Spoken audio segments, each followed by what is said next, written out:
जय श्री कृष्णा। कैसे हैं आप लोग फ्रेंड्स? आज चर्चा करने जा रहे हैं कर्माधिकारी, दंडाधिकारी, न्यायमूर्ति, न्यायाधीश शनिदेव महाराज की। देखिए, मोस्टली जब भी हम बहुत ज़्यादा परेशानियों से घिरे होते हैं, तो अगर हम किसी अपने बड़े बुजुर्गों से साथ अपनी समस्या का साझा करने लगते हैं, मित्र हितैषियों के साथ साझा करने लगते हैं, तो आपको ज़्यादातर लोग यही सलाह देते हुए देखे जाते हैं कि भाई पहले अपनी कुंडली का एनालिसिस करवाइए। कहीं ऐसा तो नहीं शनि आपकी साढ़े साथी चल रही हो, या फिर कहीं ऐसा तो नहीं राहु कुंडली मार कर किसी भाव में विषम परिस्थिति में बैठा हो। हालांकि देखिए, हमसे कोई ये नहीं कहता कि शनि और राहु के अनुसार चलिए। देखिए, ये बहुत मुश्किल नहीं है कि शनि और राहु के अनुसार चलना, क्योंकि जब आप अपनी लर्निंग प्रवृत्ति को, क्योंकि हमेशा सीखने रहने की जिन लोगों की आदत होती है, कुंडली में कितने भी राहु दुष्प्रभाव दे रहे हों, ऐसे व्यक्ति के लिए राहु एक ना एक दिन शुभ हो जाते हैं। हालांकि देखिए, राहु अगर बहुत ज़्यादा खराब है तो भी 1 वर्ष का समय लग जाता है अच्छा प्रभाव देने में, लेकिन अगर बहुत ज़्यादा ख़राब नहीं है तो बहुत जल्दी इनकी अच्छाई आपको प्राप्त होने लगती है।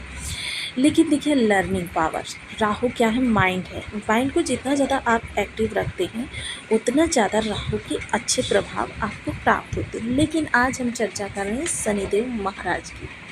तो शनिदेव महाराज जो कि लग्न में बैठे हुए हैं, देखिए मोस्टली कोई भी राशि हो, कोई भी लग्न हो, शनिदेव महाराज दशम और एकादश भाव का आधिपत्य रखते हैं, कारकत्व रखते हैं, यहाँ के कारक होते हैं।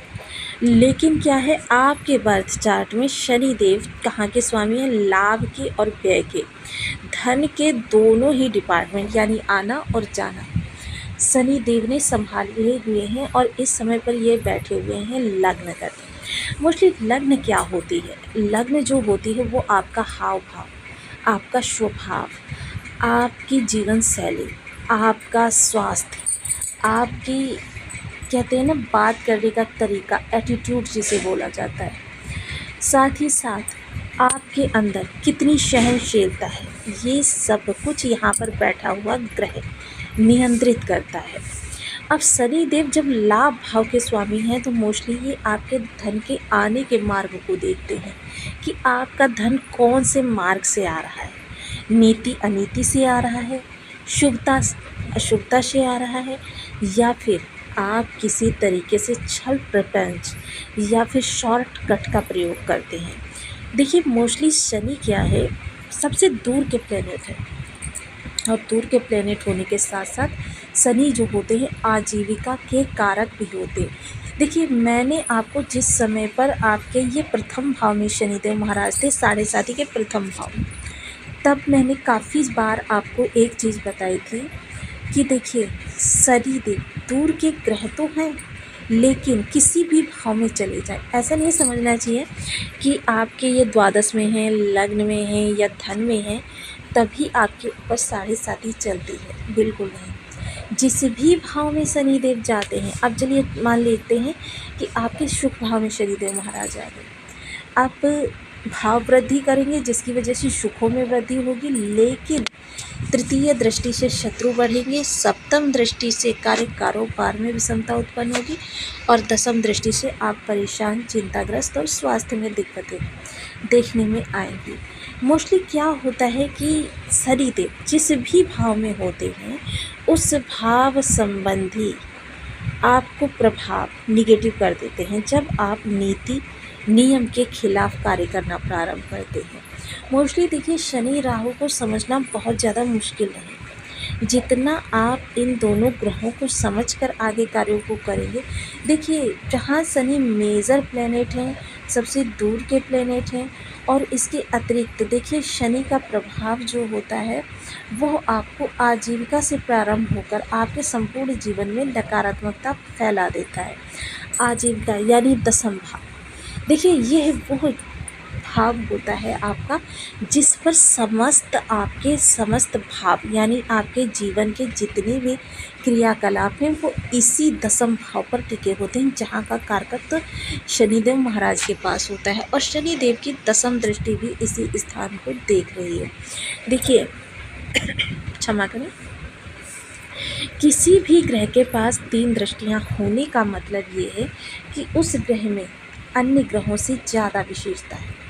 जैसे अगर हम गुरु की चर्चा करें क्योंकि गुरु देखिए जब लग्न में बैठते हैं, क्योंकि लग्न गुरुदेव कारक कहाँ के होते हैं, आपके राशिपति की चर्चा थोड़ी सी कर लेते हैं। गुरुदेव कारक होते हैं इन 3 भावों के, लग्न, पंचम और नवम। ये गुरु के कारक स्थान हैं। अब देखिए गुरु जब यहाँ पर बैठेंगे तो गुरु के पास कौन सी दृष्टि आएगी, पंचम। पंचम दृष्टि जब गुरु के पास आएगी तो यहाँ पर गुरु का ही कारक स्थान है।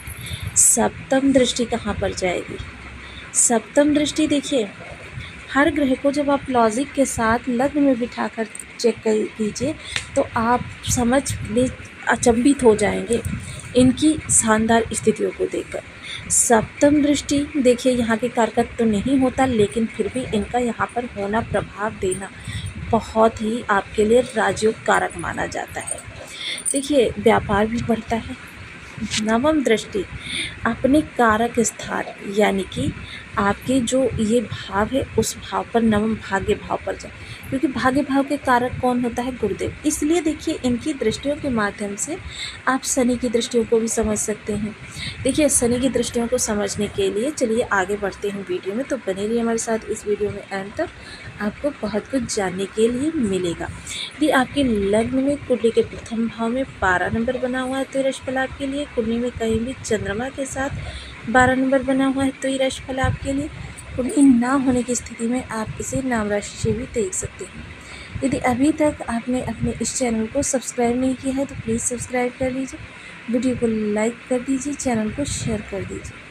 इससे होगा क्या कि मेरे आने वाले हर वीडियो की नोटिफिकेशन मिल सकेगी आपको सबसे पहले। एक प्यारा सा कमेंट करना बिल्कुल ना भूलें, कमेंट से हमें बहुत मोटिवेशन मिलता है, हौसला मिलता है और ये पता चलता है कि आप और क्या जानना चाहते हैं। तो मोस्टली देखिए शनि देव की दृष्टियों को अगर हम समझें तो तृतीय दृष्टि जो होती है वो पराक्रम भाव पर जा रही है, कर्मठता दिखा रही है, यानी कर्म संबंधी जो भी प्रयास आप करें, 12 भाव संबंधी। सपोज कीजिए आप घर में सुख सुविधा को बढ़ाना चाहते हैं तो प्रयास कौन करेगा, आप करेंगे।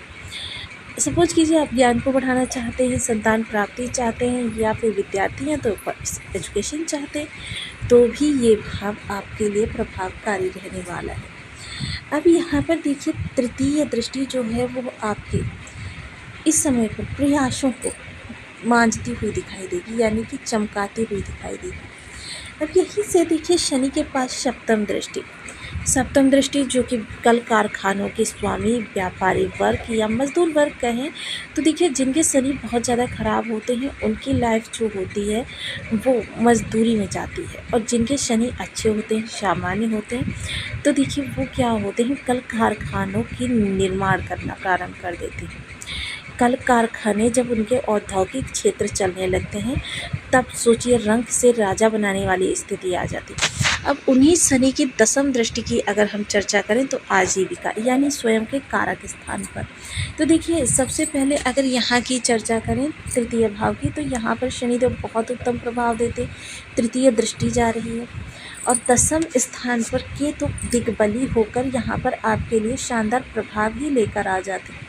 तो आपके लिए कितनी उत्तम स्थिति बन रही है, मतलब इस समय पर शनि का दसम से दसम यानी अपने ही स्थान को दसम दृष्टि के द्वारा देखना। मोस्टली दसम दृष्टि किस चीज़ को दिखाती है, जैसा कि मैंने बताया ना, हर ग्रह के पास अगर दृष्टियाँ प्राप्त हुई हैं तो उनका कोई लॉजिक है, कोई मतलब है, कोई अर्थ है। दसम क्योंकि आजीविका होती है और यहाँ पर धनु राशि पड़ रही है, जिसकी वजह से क्या है, धनु राशि होने के कारण कि आपके लिए बहुत ही विशेष कि मतलब आपको उतने ज़्यादा संघर्ष नहीं करने पड़ेंगे जितने अन्य राशि या अन्य लग्न वाले लोगों को करने पड़ते हैं। तो ये आपके लिए वरदान जैसी स्थिति उत्पन्न होती है। देखिए प्रयास तो आपको ही करने पड़ेंगे, लेकिन यह बिल्कुल नहीं सोचना चाहिए कि आपके अंदर थोड़ी सी स्किल कम है तो भी आप कार्य को स्टार्ट कर सकते हैं, क्योंकि भाई कोई नहीं जानता कि आपकी स्किल में थोड़ी कमी है। लेकिन ये दंड विधान का दंड रचने वाले ने बनाया है, कि देखिए, अगर आप किसी के लिए अनैतिकपूर्ण शब्दों का प्रयोग करते या किसी को बहुत ज़्यादा परेशान करने का कार्य करते, तो यहाँ पर शनिदेव आपसे शत्रुवत होकर सारी चीज़ें निकाल लेते हैं। दूसरा क्या है, शनिदेव जिस भी भाव में बैठते हैं वहाँ पर तो आपके लिए अच्छा करते हैं, लेकिन वहाँ से संबंधित आपके जीवन में निगेटिविटी व्याप्त होने लगती है। मोस्टली आजीविका से संबंधित जो भी प्रयास आपके थे वो सब निगेटिव हो जाते हैं, यानी वह अपने देखिए विशेष स्थान को देख रहा है। अब देखिए, शनि की अनुकंपा प्राप्त करने के लिए सबसे पहले कुछ चीज़ें हमें अपनी आदत में लेनी चाहिए। वो क्या है, देखिए शनि किस वर्ग के कारक होते हैं? समाज द्वारा उपेक्षित, सताया गया मजदूर वर्ग शनिदेव जिसके कारक होते हैं। अब वहीं अगर मैं चर्चा करूं, देखिए अगर इन लोगों को ज़रूरत से ज़्यादा सताया जाए, परेशान किया जाए, अनाहक इनको दबाया जाए, वहाँ पर शनिदेव की निगेटिविटी प्रारंभ हो जाती है। चीज़ें आपके लिए अनुकूल के बजाय प्रतिकूल होनी प्रारंभ हो जाती हैं। किसी के हक का हनन करना, अनीतिपूर्ण धन कमाना या किसी के जॉब को आप चुगली करके खा जाते हैं या फिर आप किसी को जॉब से निकलवा देते हैं। इसे देखिए पुराने मुहावरे की भाषा में अगर कहें तो इसे पेट पर लात मारना कहते हैं, यानी उसकी आजीविका को छीन लेना।